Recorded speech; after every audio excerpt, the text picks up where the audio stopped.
Hello વિદ્યાર્થી મિત્રો, આપણે ભણી રહ્યા છીએ જનીન વિદ્યામાં આનુવંશિકતા અને ભિન્નતા, અને આ લેક્ચરમાં આપણે ભણીશું આનુવંશિકતાનો રંગસૂત્રીયવાદ, સહલગ્નતા અને પુનઃ સંયોજન. મિત્રો, આપણે મેન્ડેલિઝમથી વાત શરૂ કરી, મેન્ડેલવાદ. અને મેન્ડેલે આનુવંશિકતા ઉપર ખૂબ જ પાયાના સંશોધનો કર્યા આપણે જાણીએ છીએ, અને એટલા માટે તો મેન્ડેલને જનીન વિદ્યાના પિતા તરીકે ઓળખીએ છીએ. મેન્ડેલે 1856 થી 1863 સુધી પોતાના બધા જ પ્રયોગો કર્યા. લાંબા સમય સુધી આના સંશોધનો થયા પછી પણ આમ તો એના બ્રૂનની જર્નલમાં એમના સંશોધનો પ્રકાશિત થયા હતા 1865માં. 1865માં બ્રૂનની જર્નલની અંદર મેન્ડેલે જે કાંઈ સંશોધનો કર્યા હતા એ પ્રકાશિત થયા. પણ તેમ છતાં 1900ની સાલ સુધી, એટલે કે 1865 to 1900, એટલે 35 વર્ષ જેટલા લાંબા સમય સુધી મેન્ડેલનું કાર્ય અજાણ રહ્યું. એ દરમિયાનમાં મેન્ડેલ મૃત્યુ પણ પામ્યા. ત્યાં સુધી મેન્ડેલના સંશોધનો વૈજ્ઞાનિક દ્રષ્ટિકોણથી જોવામાં આવ્યા નહીં. દુનિયાને મેન્ડેલના સંશોધનો વિશે કોઈ ખબર ન પડી. કેમ નહીં ખબર પડી હોય? તો એ સમયના કેટલાક કારણો છે, અને કારણો એ છે કે પહેલું તો એ સમયમાં હાલની જેમ સંચાર વ્યવહાર બહુ સરળ નહોતો. એક વૈજ્ઞાનિક સંશોધન કરે તો એ દુનિયા આખામાં એ સંશોધનની ખબર ત્યારે પડે કે જ્યારે એને વૈજ્ઞાનિક જર્નલ્સની અંદર એના સંશોધન છપાય, દુનિયાભરમાં જાય, વંચાય. આજે તમે એક સંશોધન કર્યું હોય તો ઇન્ટરનેટ ઉપર બહુ ઓછા સેકન્ડ્સની અંદર પ્રસારિત કરી શકાય એવી વ્યવસ્થા ત્યારે નહોતી. પહેલું તો સંદેશા વ્યવહાર સરળ નહોતો, અને વિશ્વની વૈજ્ઞાનિક જર્નલની અંદર છાપી શકાય એના સંશોધન એ માટે મેન્ડેલ એ સમયે એક વૈજ્ઞાનિક તરીકેની ખ્યાતિ ધરાવતા નહોતા. બીજું એ છે કે એણે જે કારકોની હાજરી આપી હતી, કે એણે એમ સમજાયું મેન્ડેલે કે આનુવંશિકતા માટે કારકો જવાબદાર છે, પણ એ કારકની હાજરીનું કોઈ ભૌતિક પ્રમાણ આપી શક્યા નહીં. એટલે કે મેન્ડેલે એવું કીધું કે ભાઈ એક સજીવમાં એક લક્ષણ માટેનું કોઈ કારક છે, જેમ કે ઊંચા છોડમાં છોડ ઊંચા થાય એ માટેનું કારક કેપિટલ ટી જવાબદાર છે. તો કેપિટલ ટી ક્યાં આવેલું છે એ બતાવી શક્યા નહીં, અને ન બતાવી શકાય સ્વાભાવિક વાત છે, કારણ કે એ સમયે માઇક્રોસ્કોપી એટલી બધી ડેવલપ નહોતી, રંગસૂત્રના સંશોધનો નહોતા થયેલા, સંભાજન અને અર્ધીકરણ વિશે લોકોને ખ્યાલ નહોતો. એ સમયે મેન્ડેલે આ સંશોધનો આપવા એ બહુ મોટી વાત છે, પણ એ સમયે એણે કારકોનું કોઈ ભૌતિક પ્રમાણ નહોતા આપી શક્યા. ત્રીજું, એને કારકો દ્વારા લક્ષણોના નિયંત્રણની સંકલ્પના, એને એમ કીધું કે ભાઈ કારક વડે લક્ષણો નિયંત્રિત થાય છે, એ જે સંકલ્પના આપી એ તેના સમકાલીન વૈજ્ઞાનિકોને માન્ય નહોતી, સ્વીકાર્ય નહોતી. એ સમયે જે વૈજ્ઞાનિક તરીકે ખ્યાતિ ધરાવનારા વ્યક્તિઓ હતા એને આ સંકલ્પના માન્ય નહોતી. અને એને જૈવ વૈજ્ઞાનિક પૃથ્થકરણ માટે ઉપયોગમાં લીધેલ ગણિત આધારિત અભિગમ, એને સ્ટેટિસ્ટિક્સ આધારિત જે કંઈક અભિગમ આપ્યો એ સમયના જૈવ વૈજ્ઞાનિકો માટે બહુ નવો અભિગમ હતો. અને ધીસ વોઝ ધ રીઝન કે મેન્ડેલનું કાર્ય લાંબો સમય સુધી અસ્વીકૃત રહ્યું. પણ મેન્ડેલના મૃત્યુ બાદ 1900ની સાલમાં 3 વૈજ્ઞાનિકો, એક હતા દ વ્રીઝ, તમે નામ સાંભળ્યું છે, હ્યુગો દ વ્રીઝ, વિકૃતિવાદના સ્થાપક, કાર્લ કોરેન્સ અને વોન શેરમાર્ક, એને મેન્ડેલના કાર્યનું, મેન્ડેલના પરિણામો જે હતા એનું પુનઃ સંશોધન કર્યું. પણ આ સમયગાળો 1865 થી 1900, 1900, આ 35 વર્ષના સમયગાળામાં વિજ્ઞાન હરણફાળ ભરી ગયેલું. ઘણા બધા સંશોધનો થઈ ગયેલા, જેમ કે આ સમયે સૂક્ષ્મદર્શન તકનિકમાં બહુ સારી પ્રગતિ થઈ ગયેલી, માઇક્રોસ્કોપી ડેવલપ થઈ ગયેલી, કોષ વિભાજનનો અભ્યાસ થઈ ગયેલો, રંગસૂત્રોની શોધ થયેલી કે ભાઈ રંગસૂત્રો કોષના કોષ કેન્દ્રમાં આવેલા હોય છે. અને અર્ધીકરણ દરમિયાન 1902 સુધીમાં અર્ધીકરણ દરમિયાન રંગસૂત્રના હલનચલન એના વિશેનો અભ્યાસ થઈ ગયેલો, કે ભાઈ રંગસૂત્ર જોડમાં હોય, અર્ધીકરણ થાય ત્યારે જોડમાંના બંને રંગસૂત્રો એકબીજાથી છૂટા પડી અલગ અલગ કોષમાં ચાલ્યા જાય, પ્રજનન કોષના નિર્માણ સમયે અર્ધીકરણ થાય. આ બધું મેન્ડેલે જ્યારે વિશ્લેષણના અને મુક્ત વિશ્લેષણના નિયમ આપ્યા ત્યાર પછી શોધાયું. અને એટલા જ મેન્ડેલનું પ્રત્યેનું માન આપણું બહુ વધી જાય કે જ્યારે આવું કોઈ વૈજ્ઞાનિક સંશોધન નહોતું ત્યારે એણે કાલ્પનિક રીતે આ બધી રજૂઆત કરી દીધી. ઓકે, તો આ બધા એના સંશોધનો હતા. હવે વાલ્ટર સટન અને થિયોડોર બોવરીની વાત કરીએ કે જ્યારે વૈજ્ઞાનિક સંશોધનો થયા હતા, કોષ વિભાજન, સંભાજન, અર્ધીકરણ દરમિયાન રંગસૂત્રની વહેંચણી, આ બધાનો અભ્યાસ ઉપરથી વાલ્ટર સટન અને થિયોડોર બોવરીને એવું લાગ્યું કે મેન્ડેલે કલ્પેલા કારકો, મેન્ડેલે જે કારકો સમજાવ્યા છે એ કારકો શું હશે? તો કે આધુનિક સમયમાં શોધાયેલા રંગસૂત્રો હશે. એટલે કે મેન્ડેલે કલ્પેલા કારકો એ રંગસૂત્ર સાથે સરખાવ્યા. એમને સમજાયું કે રંગસૂત્રનો વ્યવહાર મેન્ડેલે જે કારક કીધું છે એના જેવો હોય છે. ઓકે, સમજ પડે છે? દાખલા તરીકે મેન્ડેલે એમ કીધું કે ભાઈ આનુવંશિકતા માટે કારકો જવાબદાર છે. કારકો હંમેશા જોડમાં હોય છે. પ્રજનન કોષોના નિર્માણ સમયે જોડમાં રહેલા કારકો એકબીજાથી છૂટા પડી અલગ અલગ પ્રજનન કોષમાં વહેંચાઈ જાય છે. અને એણે મુક્ત વિશ્લેષણનો નિયમે આપ્યો કે એક કારકની વહેંચણી એના ઉપર બીજા કોઈ લક્ષણો પર અસર કરતા કારકોની વહેંચણીની અસર હોતી નથી. આ બધા જેના સંશોધનો હતા. એ જ બાબતમાં જો મેન્ડેલે કલ્પેલા કારકને આપણે રંગસૂત્ર સાથે સરખાવીએ તો એ બધું સેટ થાય. અને એટલા માટે વાલ્ટર સટન અને થિયોડોર બોવરી, સટન એન્ડ બોવરી, એને સમજાયું કે ભાઈ મેન્ડેલે કલ્પેલા કારકો એ રંગસૂત્ર જેવા છે. એટલે કે મેન્ડેલ જે કારક કહી અને મૃત્યુ પામ્યા છે કે આનુવંશિકતા માટે કારક છે, એ કારક એટલે શું? તો કારક એટલે રંગસૂત્ર હોવા જોઈએ. અને આ બાબતને આનુવંશિકતાનો રંગસૂત્રવાદ કહેવાય. બહુ નાની ટોપિક છે. હું તમને એક ચાર્ટ દ્વારા સમજાવી દઉં કે આજે વૈજ્ઞાનિક સંશોધન પ્રમાણે આપણે શું સમજીએ છીએ. તો અહીંયા તમે સમજો કે ધારો કે આ કોષમાં આ 4 રંગસૂત્રો સમજાવ્યા છે. ધારો કે આને હું રંગસૂત્ર A કહું અને આ રંગસૂત્ર B કહું.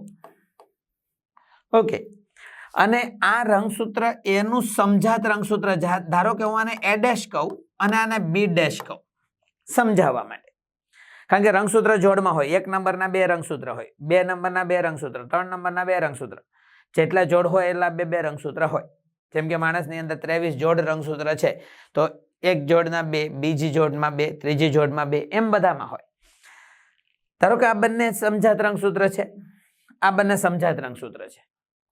હવે અર્ધીકરણ એટલે આ આંતરાવસ્થા જ્યારે હોય, આંતરાવસ્થા ત્યારે જીવન તબક્કો હોય ત્યારે તો રંગસૂત્ર એકલ સૂત્ર સ્વરૂપે હોય. પણ જ્યારે S તબક્કો આવે, S તબક્કો, ત્યારે DNA નું સ્વયં જનન થાય. એટલે દરેક રંગસૂત્રના એકલ સૂત્ર વધી જાય. એટલે કે રંગસૂત્ર દ્રવ્ય બમણું થઈ જાય. અને એટલા માટે અહીં સાંકેતિક રીતે દર્શાવ્યું છે કે આ એ રંગસૂત્ર, એની અંદર રંગસૂત્ર દ્રવ્ય બમણું થઈ ગયું, આ B માં પણ બમણું થઈ ગયું, A' માં અને B' માં રંગસૂત્ર દ્રવ્ય બમણા થઈ ગયા. હવે અર્ધીકરણ થશે. અર્ધીકરણનું વિભાજન 1. અર્ધીકરણની પ્રથમ ભાજનોત્તરાવસ્થા, એટલે અર્ધીકરણની ભાજનાવસ્થા તમને ખબર છે કે ભાજનાવસ્થામાં સમજાત રંગસૂત્ર નજીક આવે અને ભાજનોત્તરાવસ્થામાં બંને સમજાત રંગસૂત્રો એકબીજાથી છૂટા પડે. એટલે આ એક રંગસૂત્ર ઉપર જશે A, બરાબર, આ બીજી બાજુ ગયું A', આ રંગસૂત્ર ઉપર આવ્યું B, અહીંયા ઉપર નીચે ગયું B'. એટલે શું? અર્ધીકરણ વિભાજન 1 ને અંતે સમજાત રંગસૂત્રો છૂટા પડી છે. ઓકે, હવે આ 2 કોષો છૂટા પડી ગયા. હવે અર્ધીકરણ વિભાજન 2 ની ભાજનોત્તરાવસ્થા આવશે ત્યારે છૂટા પડેલા રંગસૂત્રના એકલ સૂત્રો, એટલે કે રંગસૂત્રિકાઓ છૂટી પડશે. એટલે અહીંયા પણ આ A અને B, એટલે અહીંયા જે જનન કોષ બન્યું એ જનન કોષ A અને B પ્રકારનું બનશે. ટૂંકમાં એક એ જનન કોષમાં એક A રંગસૂત્ર આવ્યું, B આવ્યું. અહીંયા 2 ની જ વાત કરી છે. બાકી આમ જોવા જઈએ તો માણસની વાત કરીએ તો આવા એક જનન કોષમાં કેટલા રંગસૂત્રો આવે? તો 23 આવે, 23. અહીંયા પણ A અને B, અહીંયા A' અને B', A' અને B'. ઓકે, તો ટૂંકમાં કહેવાનો મતલબ એ છે કે જ્યારે અર્ધીકરણ થાય ત્યારે એકમાંથી 4 પ્રજનન કોષ બને. એક પ્રજનન માતૃકોષ હોય, શુક્રજનક કોષ, એમાંથી 4 શુક્રકોષ બને. તો એકમાંથી 4 જનન કોષ બને છે ત્યારે આમાં જેટલા હોય એના કરતા જનન કોષમાં રંગસૂત્રોની સંખ્યા અડધી થઈ જાય, આપણે જાણીએ છીએ. પણ રંગસૂત્રોની વહેંચણી આ પ્રકારે થાય. ઓકે, હવે મિત્રો અહીંયા મેન્ડેલે જે કારકોની વાત કરી, આ રંગસૂત્રની આપણે જાણીએ છીએ વાત, કારકો સાથે સરખાવીએ તો એ જ છે ને. મેન્ડેલે શું કીધું? એક લક્ષણ માટે 2 કારકો હોય, કારકને આપણે રંગસૂત્ર કહી દઈએ. અહીંયા પણ રંગસૂત્ર કહી દઈએ. શું થાય તો કે રંગસૂત્રની વહેંચણી થાય. અહીંયા કારકોના મુક્ત વિશ્લેષણનો નિયમ પણ હું તમને યાદ અપાવું મિત્રો. મુક્ત વિશ્લેષણનો નિયમ શું છે તો કે આ એ સાથે જ બી જતું બતાવ્યું, અહીંયા એ બી બરાબર, અહીંયા પણ એ સાથે બી, એવું હંમેશા નથી. એવું શક્ય છે એ સાથે બી ડેશ પણ આવી શકે. ઓકે મિત્રો, આ વસ્તુ પણ મુક્ત વિશ્લેષણ પણ અહીંયા જો આપણે મેન્ડેલે કલ્પેલા કારકને રંગસૂત્ર સાથે સરખાવીએ તો મુક્ત વિશ્લેષણનો નિયમ પણ સમજાવી શકાય. અહીંયા હમણાં મેં સમજાવ્યું એ જ ચાર્ટ છે, જોઈ લઈએ આપણે. ધારો કે આ એ, આ બી, આ એ ડેશ, બી ડેશ, તો અહીંયા શું થયું તો કે આ રંગસૂત્ર છૂટું પડ્યું, અહીંયા એ અને બી, અહીંયા એ ડેશ અને બી ડેશ, એટલે આ એ બી પ્રજનન કોષ બન્યો, આ એ બી પ્રજનન કોષ બન્યો, આ એ બી પ્રજનન કોષ, sorry A dash B dash પ્રજનન કોષ અને એ ડેશ બી ડેશ પ્રજનન કોષ બન્યા. ઓકે, પણ એવું જરૂરી નથી કે આ એ અને એ ડેશ નું વહેંચણી જે રીતે થાય એ રીતે જ બી અને બી ડેશ ની થવી જોઈએ. જો અહીંયા સમજો, ધારો કે અહીંયા આ એ છે, આ લાલ રંગસૂત્રને અને નારંગી રંગસૂત્રને, અને લાલ રંગસૂત્ર માટે શબ્દ આપણે વાપર્યો છે બી ડેશ, એ અને બી ડેશ. મિત્રો મારાથી એ લખાઈ ગયું, એ ડેશ લખાઈ ગયું, એ લખવું જોઈતું હતું. અને અહીંયા પીળું રંગસૂત્ર, આ જે પીળું રંગસૂત્ર બતાવ્યું છે એને આપણે શું નામ આપ્યું હતું? એ ડેશ. અને ગ્રીન એને આપણે આપ્યું છે બી. તો કહેવાનો અર્થ એ છે કે એ, ધારો કે હું એમ કહું આ એ અને આ બી એ ડેશ હોય, પછી અહીંયા આમ બી અને બી ડેશ જ ગોઠવાય એવું જરૂર નથી, ઉલટું પણ ગોઠવાઈ શકે છે.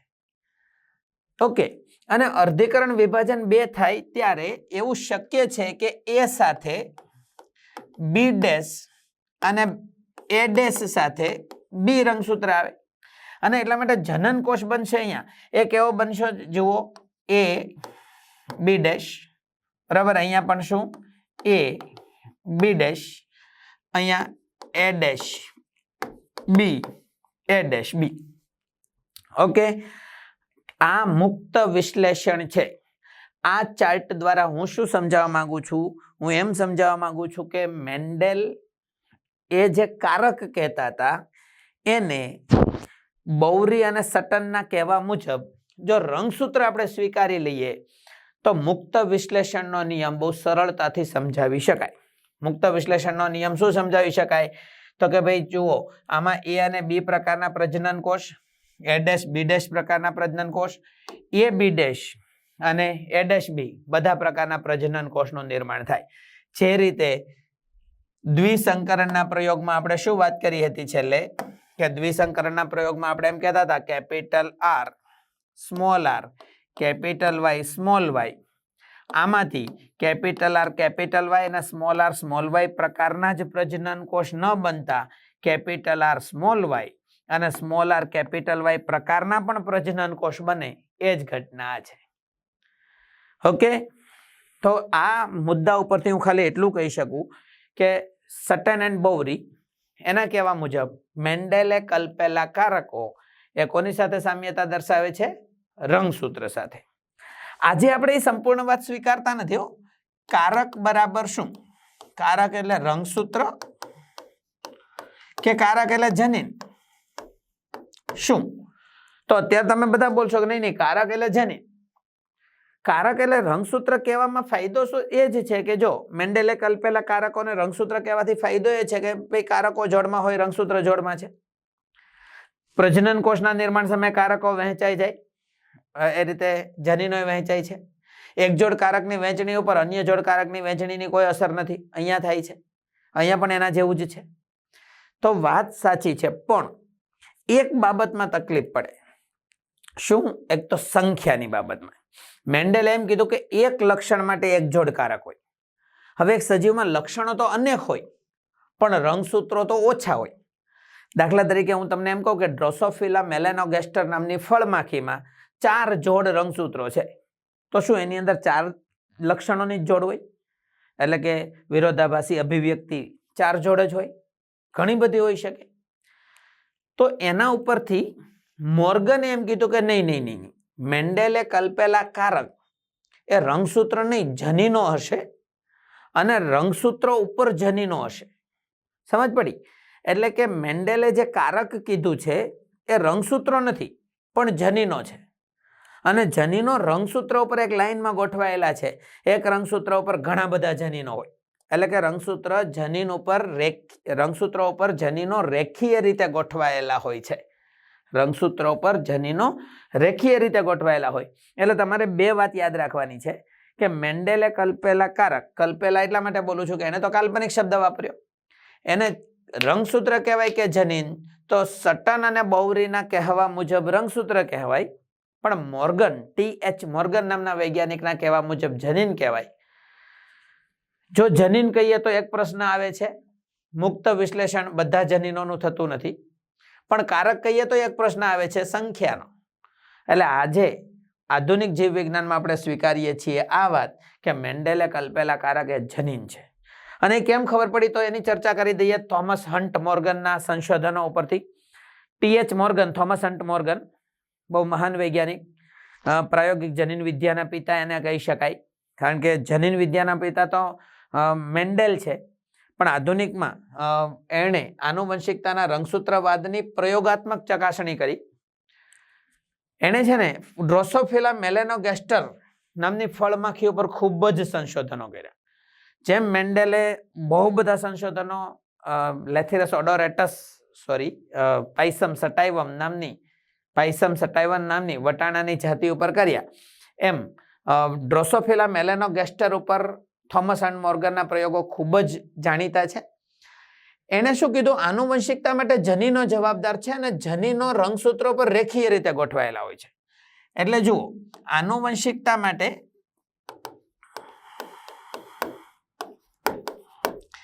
કારકો જવાબદાર છે એવું મેન્ડેલ કહી ગયા. કારકો. હવે કારકો બરાબર રંગસૂત્ર એવું કોણે કીધું? સટન અને બોવરી નામના વૈજ્ઞાનિકે. પરંતુ મોર્ગને શું કીધું કે ભાઈ કારક એટલે જનીન. મોર્ગન આવું શેને આધારે કીધું? તો કે ભાઈ એટલા માટે એમણે કીધું કે જનીન જે છે ને, જનીન એ રંગસૂત્ર ઉપર હોય. ધારો કે આ ક્રોમોઝોમ, તો આના ઉપર ઘણા બધા જનીન હોય, ABCDEF. હા, એનું સમજાત રંગસૂત્ર હશે, એના ઉપર A', B', C', D', E', F', આ બધા જનીનો હશે. સમજાત રંગસૂત્ર એટલે કે બંને વૈકલ્પિક જનીનો, એલીલ્સ.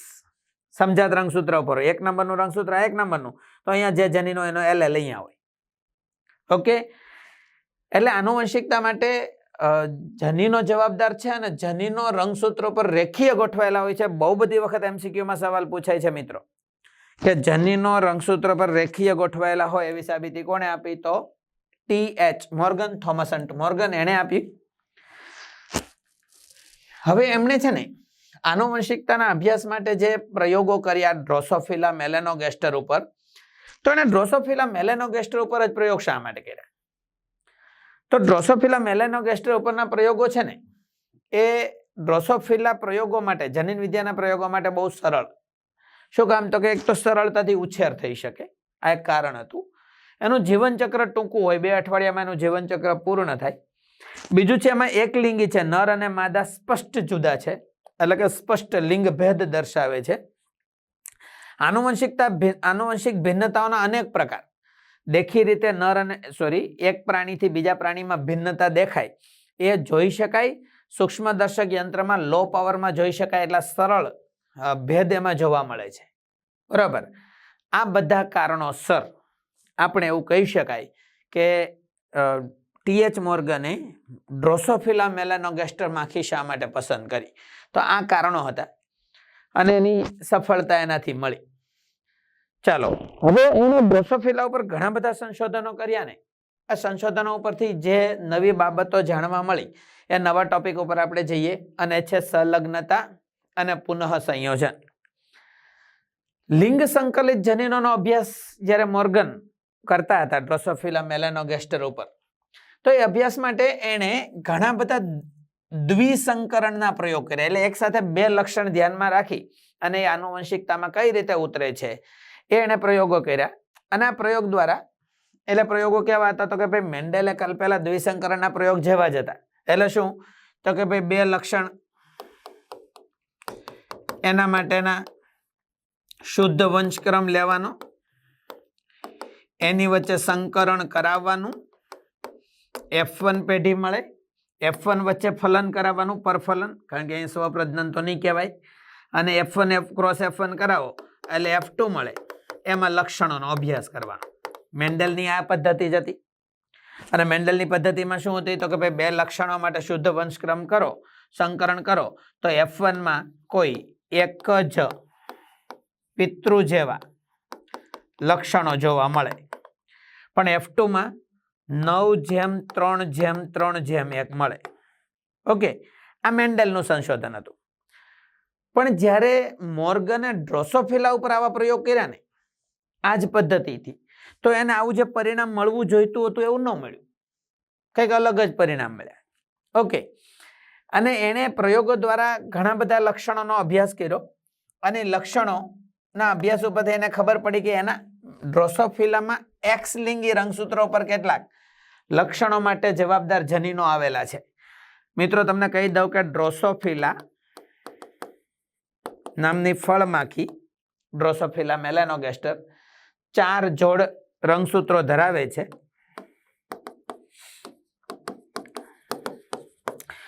એમાંના 3 જોડ રંગસૂત્રો દૈહિક કહેવાય, 1 જોડ રંગસૂત્ર લિંગી કહેવાય, અને 1 જોડ લિંગી રંગસૂત્ર જે છે એમાં નરની અંદર XY અને માદામાં XX.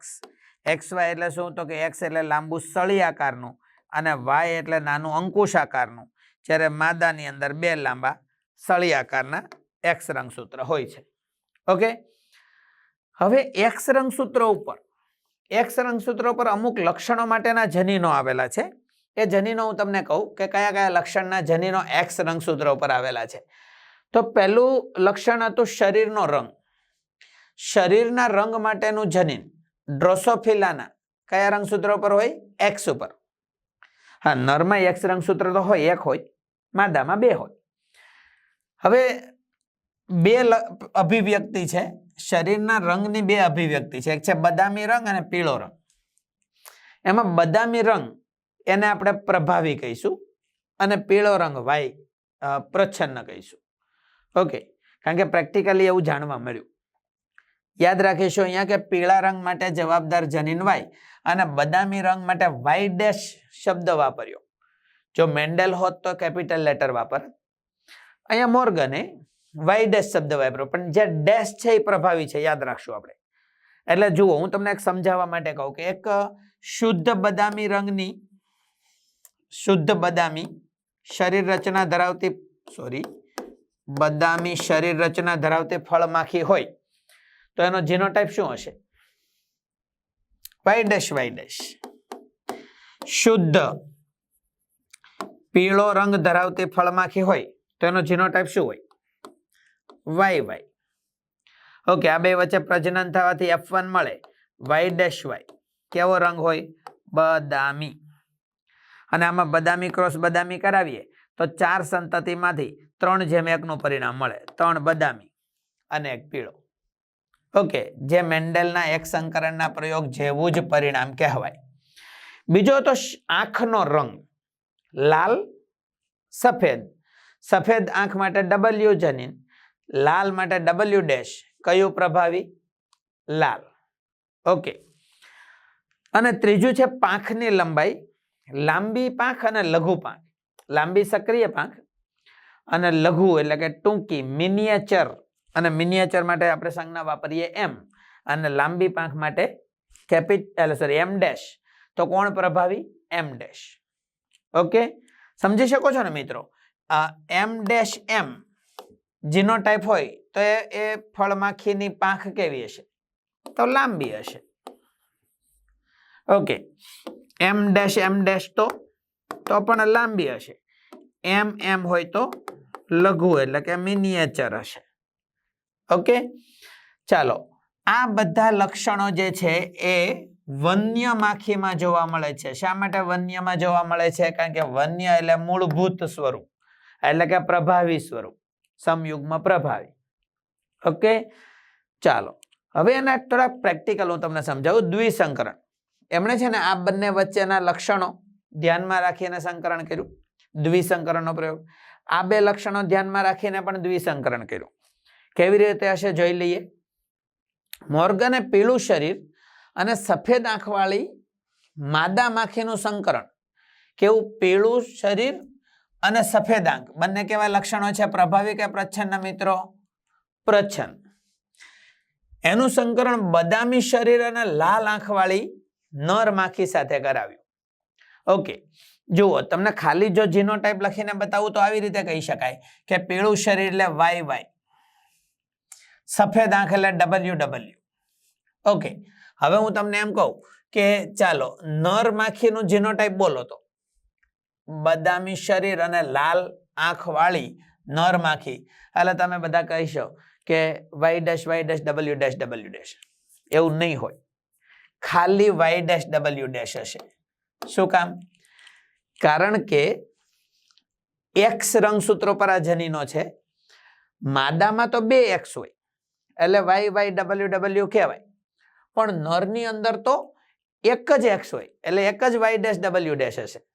સામે તો Y રંગસૂત્ર છે. જો સમજાવીને કહું તો આ રીતે, દાખલા તરીકે આ X રંગસૂત્ર છે, આ બીજું X રંગસૂત્ર છે, બરાબર? આ માદા છે અને માદામાં અહીંયા Y, અહીંયા W, અહીંયા Y, અહીંયા W.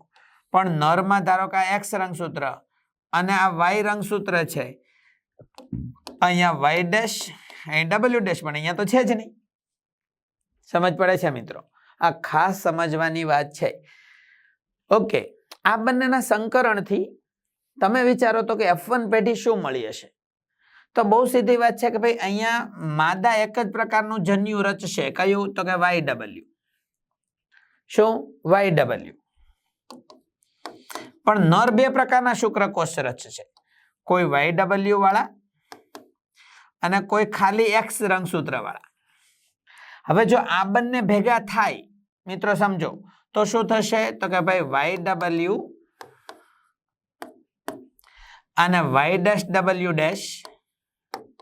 વાળી માદા એટલે કેવી હશે? તો કે ભાઈ એનું બદામી શરીર હશે અને કેવી આંખ હશે?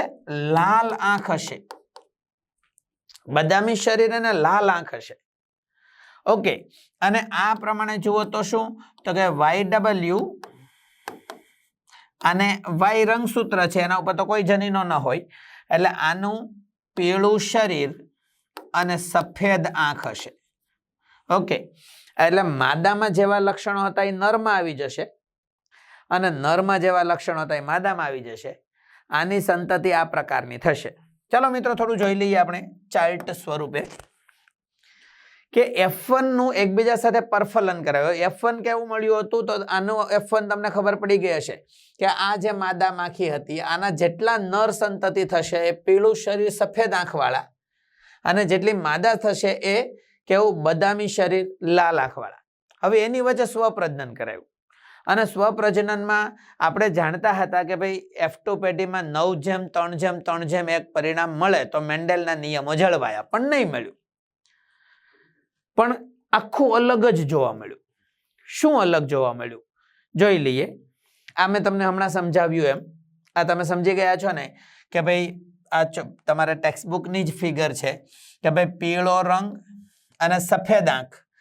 જ્યારે વન્ય પ્રકાર એટલે શું? તો કે વન્ય પ્રકાર એટલે બદામી રંગ અને લાલ આંખ, Y', અહીંયા Y પ્લસ કર્યું છે તો Y+W+. તો એને કારણે આ દાખલા તરીકે અહીંયા આવ્યું અને આમાંથી આ એક રંગસૂત્ર, તો એનાથી બનશે YW, Y+W+. એટલે આ થઈ જશે બદામી શરીર અને લાલ આંખ વાળી માખી, માદા માખી.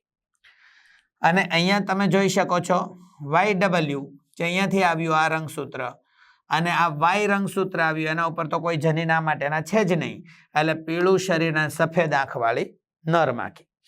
હવે બે આની વચ્ચે પ્રજનન કરાવીએ તો શું થાય? શું થાય મિત્રો? વિચારો. તો નર તો બે પ્રકારના જ પ્રજનન કોષ બનાવશે. નર બે પ્રકારના પ્રજનન કોષ બનાવશે, બે પ્રકારના શુક્રકોષ. એક શુક્રકોષ એવો હશે કે જેના ઉપર એક રંગસૂત્ર હશે કે જેના ઉપર વાય અને ડબલ્યુ એ બે જનીનો હશે. પણ બીજા શુક્રકોષ એવા હશે મિત્રો, જુઓ, બીજા શુક્રકોષ એવા હશે કે જેના ઉપર ખાલી વાય રંગસૂત્ર હશે, એના ઉપર આ પૈકીનું કોઈ જનીન જ નહીં હોય. હા, બીજા 3 દૈહિક જનીનો હશે એની હું વાત નથી કરતો. ઓકે, ચાલો હવે વાત એ છે કે અહીંયા માદા કેટલા પ્રકારના અંડકોષ સર્જે? તો 4 પ્રકારના અંડકોષ સર્જશે. 4 પ્રકારના. કઈ રીતે? તો કે મેન્ડેલે મુક્ત વિશ્લેષણનો નિયમ આપ્યો તો એ જ. અહીંયા તમને આ રીતે સમજાવું કે ધારો કે એક અંડકોષ, આ બીજો અંડકોષ, ત્રીજો અંડકોષ, ચોથો અંડકોષ. આમાં અંડકોષ જુઓ, આમાં એક એક્સ રંગસૂત્ર હશે, એના ઉપર વાય ડબલ્યુ, બીજા એક એક્સ રંગસૂત્ર પર વાય પ્લસ ડબલ્યુ પ્લસ, ત્રીજા અંડકોષ ઉપર શું હશે? તો કે વાય ડબલ્યુ પ્લસ અને ચોથા ઉપર વાય પ્લસ ડબલ્યુ. ઓકે, એક વાય ડબલ્યુ, બીજું Y W plus, W Y plus, Y plus W plus. Okay, એમાં આ બંને બનવા અંડકોષે પિતૃમાં હતા જ, પણ અહીંયા આ બે વચ્ચે જે જોડાણ થયું એ પુનઃ સંયોજન કહેવાય. ઓકે, શુક્રકોષ તો હમણાં બે જ વાત કરી કે ભાઈ શુક્રકોષ કાં તો વાય ડબલ્યુ પ્રકારના બનશે, કાં શુક્રકોષ પેલા વાય રંગસૂત્ર વાળા જેના ઉપર આ પ્રકારનું કોઈ જનીન જ નથી. હવે 4 પ્રકારના અંડકોષોનું આ 2 પ્રકારના શુક્રકોષ કેટલા પ્રકારે ફલન કરી શકે? 4 × 2 8 પ્રકારે. એટલે 8 અલગ અલગ સંતતિ બની શકે. કેવી બનશે હું ફટાફટ અહીંયા ચાર્ટ સ્વરૂપે જ બતાવી દઉં કે જુઓ, અહીંયા સંતતિ બનશે વન્ય પ્રકાર. વન્ય પ્રકાર એટલે શું જોઈ લઈએ. વાય પ્લસ ડબલ્યુ પ્લસ એટલે બદામી શરીર, લાલ આંખ, બરાબર, નર બનશે. પીળું શરીર, સફેદ આંખ વાળો નર બનશે. વન્ય પ્રકાર એટલે ફરીથી બદામી શરીર, લાલ આંખ વાળી માદા બનશે અને પીળું શરીર, સફેદ આંખ વાળી માદા બનશે. આ બધા જ સંયોજનો જે છે એ કેવા છે? તો કે ભાઈ પિતૃ જેવા સંયોજન છે. પિતૃમાં એટલે કે આના પેરેન્ટ્સમાં આવા સંયોજનો હતા. પણ આવા સંયોજનો બનશે કે ભાઈ સફેદ રંગ, બરાબર, કેનો સફેદ રંગ? આંખનો, અને બદામી શરીર, બરાબર. બીજું કેવું છે? તો કે પીળો શરીરનો રંગ, પણ પાછું એટલે શરીરનો વાય એટલે કે પીળો રંગ, પણ ડબલ્યુ પ્લસ એટલે લાલ આંખ. ઓકે, અહીંયા તો જો વાય પ્લસ એટલે શું? તો કે ભાઈ લાલ આંખ છે, પણ ડબલ્યુ એટલે સફેદ ધરાવતી માદા. આ પીળો તો પણ એની સાથે આંખ કેવી છે? ડબલ્યુ પ્લસ એટલે લાલ આંખ. આ નવા પિતૃમાં નહોતા એવા સંયોજનો. ઓકે, આ નવા સંયોજનો. પણ એવું નથી કે આ પિતૃ સંયોજનો 50% અને નવા સંયોજનો 50% જો મળે તો મુક્ત વિશ્લેષણ થયું કહેવાય, પણ એવું નથી મળતું. તમે જુઓ, પિતૃ સંયોજનો 98.7 મળે છે, જ્યારે નવા સંયોજનો 1.3 ઓનલી મળે છે, 1.3. એનો મતલબ કે આ બંને વચ્ચે સંલગ્નતા છે. ઓકે, સમજ પડે છે? પીળો રંગ અને સફેદ એટલે કે શરીરનો પીળો રંગ અને સફેદ આંખ, એના માટેના જનીનો એક જ રંગસૂત્ર ઉપર છે, એટલે પેઢી દર પેઢી સાથે રહેવા માંગે છે. એ જ રીતે બદામી શરીરને લાલ આંખ, એના લક્ષણો એક જ રંગસૂત્ર પર છે, એટલે પેઢી દર પેઢી સાથે રહેવા માંગે છે. આ બાબતને સંલગ્નતા કહેવાય. જો મિત્રો આ મુદ્દો જુઓ કે દ્વિસંકરણમાં જ્યારે 2 જનીનો એક જ રંગસૂત્ર પર આવેલા હોય ત્યારે પિતૃ જનીન સંયોજનોનું પ્રમાણ એટલે કે પિતૃમાં જે લક્ષણો હતા એનું પ્રમાણ બિન પિતૃ સંયોજનોના પ્રમાણથી ખૂબ જ ઊંચું રહે. સમજ પડે છે? પીળો રંગ અને સફેદ આંખ અને બદામી રંગ અને લાલ આંખ આ બે એકબીજા સાથે સંલગ્ન લક્ષણો છે. ઓકે, તો એ પિતૃ પ્રમાણ વધારે રહે. અને આમ એક જ રંગસૂત્ર પર આવેલા જનીનો વચ્ચે ભૌતિક સંયોજન હોય, આ ભૌતિક સંયોજનને સંલગ્નતા એટલે લિંકેજ કહેવાય. એક રંગસૂત્ર હોય, આ રંગસૂત્ર ઉપર ધારો કે ABCD E જેટલા કઈ જનીનો હોય બધા જનીનો એકબીજા સાથે સંકળાયેલા છે, એની વચ્ચે ભૌતિક સંયોજન છે. આને સંલગ્નતા તરીકે ઓળખવામાં આવે અને સંલગ્નતા શબ્દ મોર્ગન દ્વારા જ આપવામાં આવ્યો છે. બિનપિતૃ સંયોજન માટે એને શબ્દ વાપર્યો પુનઃ સંયોજન. એટલે જો આગળના પ્રયોગમાં આપણે એમ કહી શકાય કે પિતૃ સંયોજન કેટલા મળ્યા? પિતૃ સંયોજન તો કે 98 સમથિંગ 98.7, જ્યારે બિનપિતૃ સંયોજન કેટલા મળ્યા? 1.3% ઓનલી. ઓકે, તો એ પુનઃ સંયોજિત સંતતિ ખાલી 1.3% મળી. ઓકે, મોર્ગન અને એના સાથીદારોએ નોંધ્યું કે એક જ રંગસૂત્ર પર આવેલ હોવા છતાં પણ કેટલાક જનીનોમાં સંલગ્નતા વધુ છે. અમુક જનીનો છે ને બહુ સંલગ્ન છે, એક જ રંગસૂત્ર પર ઘણા બધા જનીનો, પણ અમુક બે જનીનો એકબીજાથી વધારે આમ એકદમ ટાઈટલી પેક્ડ છે, એટલે ચુસ્ત જોડાણ ધરાવે છે. એમાં પુનઃ સંયોજન બહુ ઓછું મળે, છૂટા પડતા જ નથી. જ્યારે કેટલાક જનીનોમાં સંલગ્નતા ઓછી છે, એટલે કે એનામાં પુનઃ સંયોજન વધુ છે, ઢીલું જોડાણ ધરાવે છે. બરાબર, આવું કેમ હશે?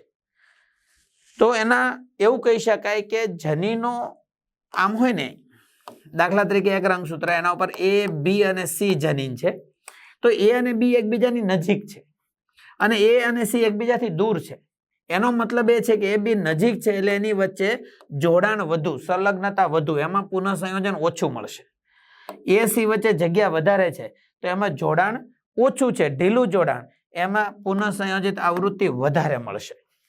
ઓકે, ઉદાહરણ તમને કહી દઉં કે પીળું શરીર અને સફેદ આંખ માટેના જનીનો એ ખૂબ જ મજબૂતાઈથી જોડાયેલા હશે, કારણ કે આપણે પ્રેક્ટિકલી જોયું કે એમાં પુનઃ સંયોજન ખાલી 1.3% મળ્યું.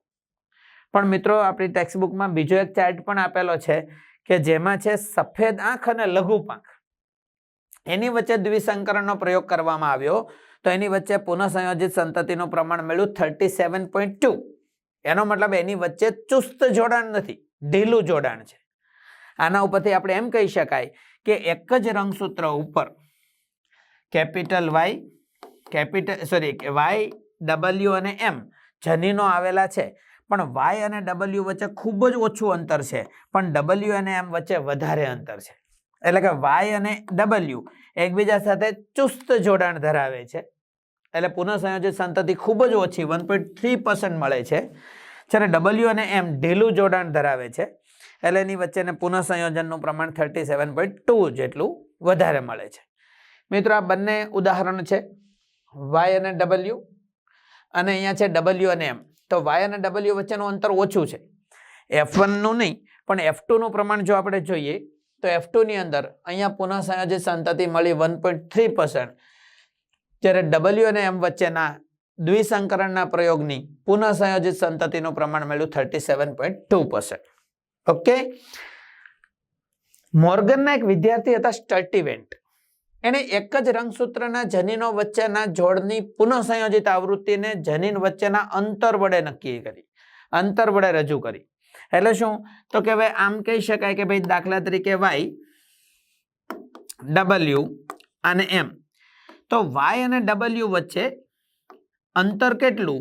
તો કે આની વચ્ચે દ્વિસંકરણના પ્રયોગમાં પુનઃ સંયોજિત આવૃત્તિ 1.3% મળે છે ને, એટલે એની વચ્ચે 1.3 એકમ અંતર છે. આવું કોણે રજૂ કર્યું? મોર્ગનના એક વિદ્યાર્થી હતા અલ્ફ્રેડ સ્ટર્ટિવેન્ટ. એણે કીધું કે ભાઈ બે જનીનો વચ્ચેની પુનઃ સંયોજિત આવૃત્તિ એ બે જનીનો વચ્ચેનું અંતર છે. Y અને M વચ્ચે 37.2% પુનઃ સંયોજિત આવૃત્તિ મળે છે, એનો મતલબ એની વચ્ચેનું અંતર 37.2 એકમ છે. આ એકમ કયો?